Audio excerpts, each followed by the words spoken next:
안녕하십니까, 김대원의 팩트체크입니다. 오늘 살펴볼 내용은요, 9년차 근무지였던 목포시 출연 기관인 재단법인 김대중 노벨평화상 기념관에서 난데없이 해고를 당했던 김승길 전시연구팀장에 대한 얘기입니다. 2013년 6월 15일 개관해 작년에 10주년을 맞이한 김대중 노벨평화상 기념관과 그동안 고락을 같이 했던 김승길 팀장은 부당해고를 주장하며 36일째 목포시청 앞에서 매일 이른 아침 복직을 요구하는 1인 피켓 시위를 하고 있습니다. 김대원의 팩트체크 지금 시작합니다.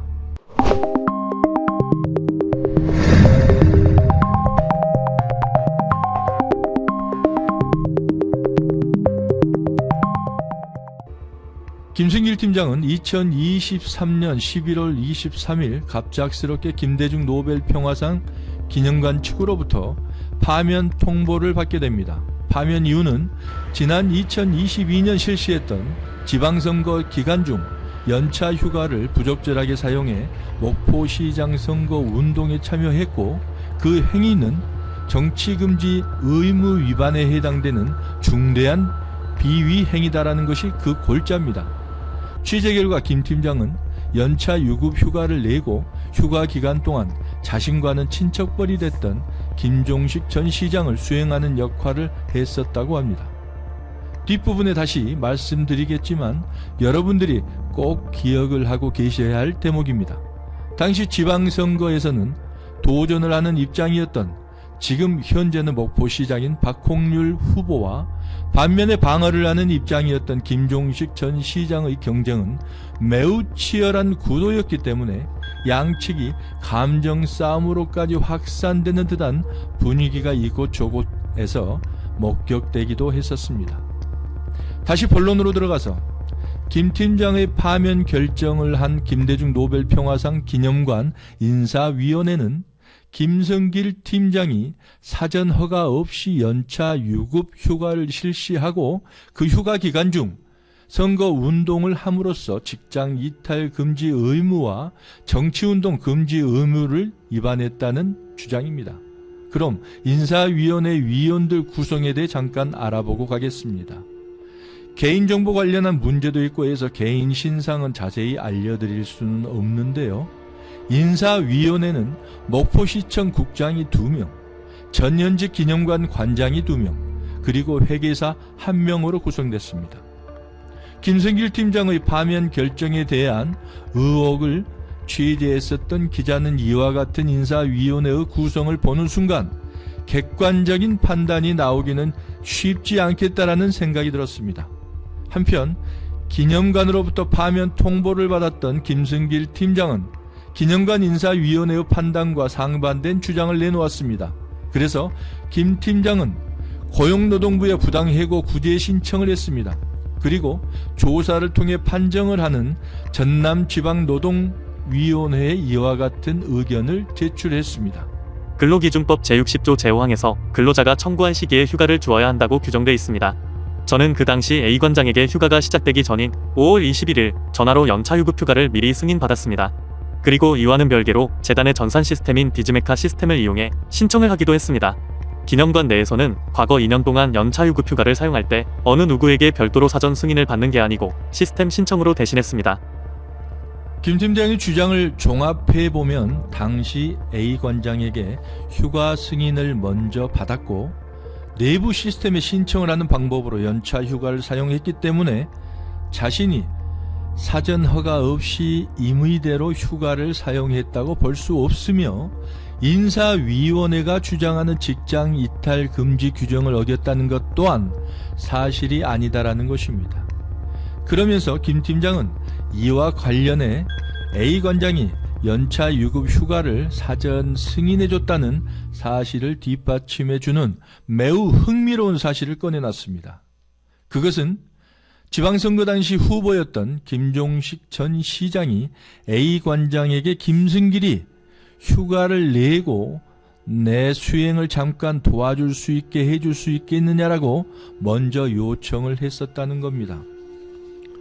이에 A관장은 이를 수락했고 그래서 별다른 문제가 없겠다라고 판단한 김 팀장은 공휴일을 뺀 5일간의 연차 유급 휴가를 내고 김종식 전 시장의 선거를 도와주게 된 것이라는 겁니다.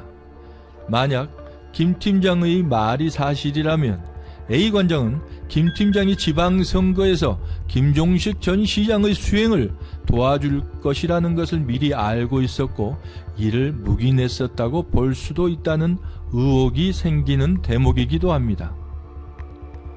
양쪽의 상반된 주장에 대해 전남지방노동위원회는 이렇게 결론을 내렸습니다. 근로기준법 제60조 제5항에서 근로자가 청구한 시기에 휴가를 주어야 한다고 규정하고 있습니다. 이 사건 재단은 과거 2년 동안 연차유급휴가 사용 시에 이 사건 사용자로부터 사전에 승인을 받고 연차유급휴가를 사용하도록 한 적이 없었으며 이 사건 재단의 전산 시스템인 비즈메카 시스템을 이용하여 사전에 연차유급휴가를 신청하고 사용해 왔습니다. 또 연차유급휴가의 최종 결제자인 2022년 5월 31일 이 사건 근로자의 연차유급휴가 신청을 최종 결제하였음이 확인됩니다. 이 사건 근로자가 연차유급휴가 사용 절차를 위반하였다고 볼 수 없어 이를 징계 사유로 삼은 것은 부당하다고 판단됩니다.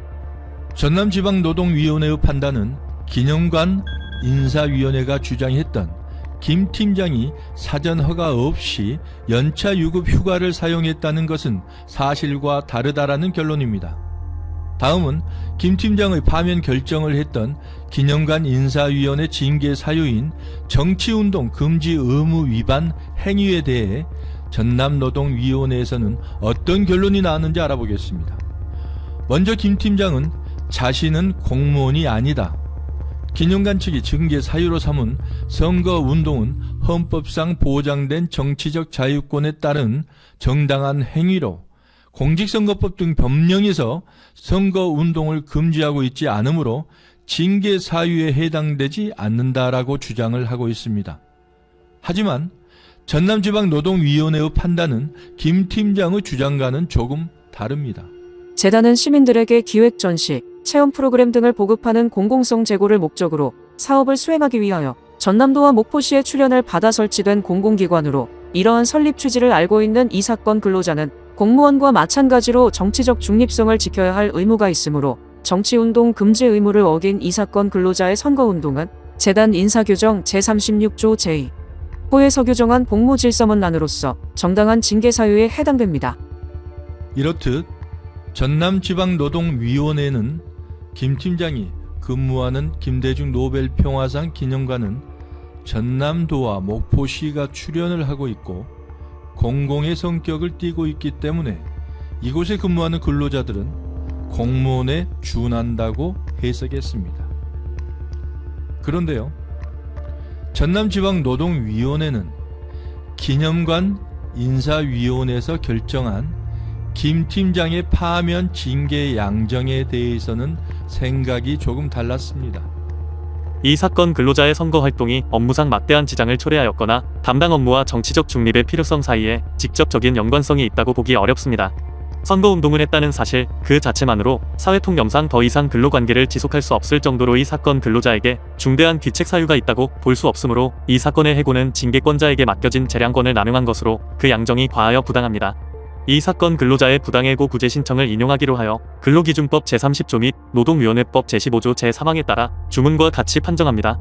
김 팀장이 기념관으로부터 파면 통보를 받고 고용노동부에 부당해고 구제 신청을 한 지 88일 만인 2024년 2월 19일 내려진 결론입니다.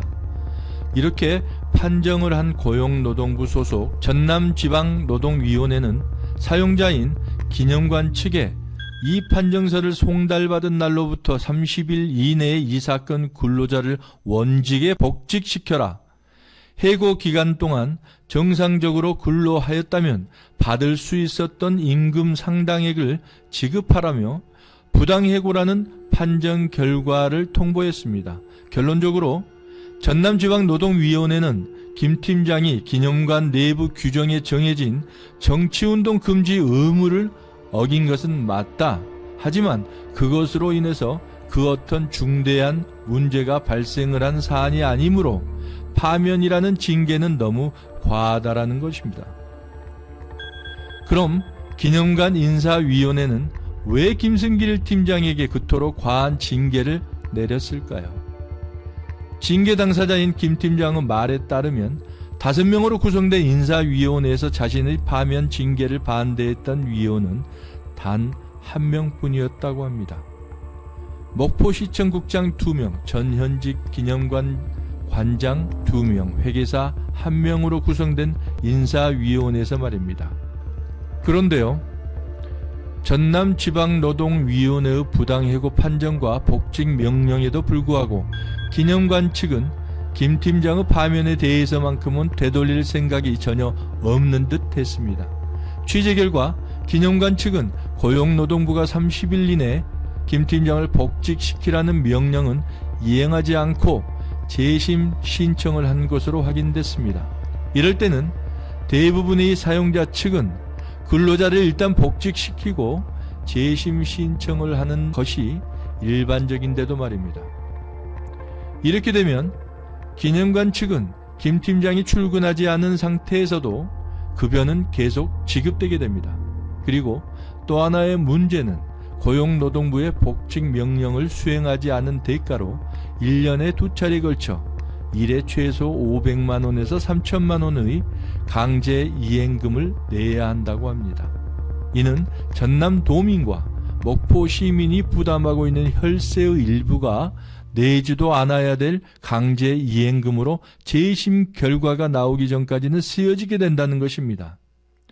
김대원의 팩트체크는 또 한 가지 이상한 점을 지적하지 않을 수 없었습니다.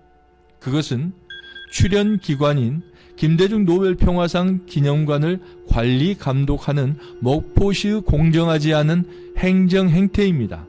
김대원의 팩트체크는 지난해 12월 27일 목포시 출자 출연 기관인 목포 수산물유통센터장과 관련한 각종 민원과 비리 의혹에 대해 첫 유튜브 방송을 했습니다. 이와 관련해 목포 수산물유통센터장에 대한 민원인이 고발까지 이어져 목포경찰서에서는 수사가 진행 중에 있습니다. 그런데요, 정작 관리감독기관인 목포시는 당시 취재진에게 2월에 정기 종합감사가 있으니 그때 감사를 하겠다라는 입장만 고수하기 급급했습니다. 제보자의 제보와 민원인들에 의해 비리와 과실들이 확연히 드러났었는데도 말입니다. 이와 같은 목포시의 행정 행태는 2023년 10월 30일 예정됐던 김대중 노벨평화상 기념관에 대한 종합감사가 김승길 팀장과 관련해 한 달 반이나 앞당겨진 9월 15일 실시돼 목포 수산물유통센터장 사건과 많이 비교되는 대목이기도 합니다. 김대원의 팩트체크 오늘 이야기는 여기까지입니다. 다음 시간에는 못다 했던 김승길 팀장의 부당 해고와 관련해 수면 아래 숨겨져 있는 이유들에 대해 살펴보겠습니다.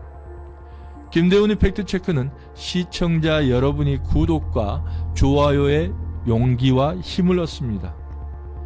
구독, 좋아요 많이 눌러주시고요.